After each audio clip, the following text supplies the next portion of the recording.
আমি গত পরশু ঢাকা থেকে এসেছি, ঢাকা থেকে যশোর নভোয়ারে করে এসেছি। তো সেখানে যারা বিমানবালারা থাকে তারা কেমন যেন প্যান্ট ট্যান্ট স্যুট টুট পরে আসে, নিজেদেরকে সাজিয়ে গুছিয়ে।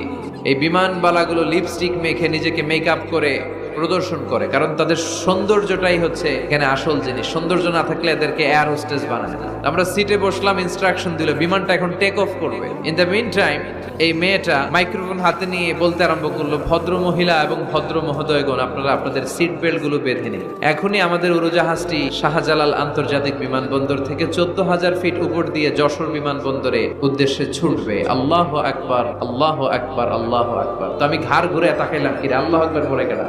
ওদের সবার খুব ভালো করেই জানা ওই 14,000 ফিট উপরে আকাশের মাঝে আমাদেরকে বাঁচানোর কেউ নাই। কেউ আমাদেরকে, পুলিশ আমারে বাঁচাতে পারবে না, এয়ারলাইন্স এর ম্যানেজার আমারে বাঁচাতে পারবে না। ওই 14,000 ফিট উপর থেকে আমারে বাঁচাতে পারে একজন, চিল্লায় বলেন যিনি কে?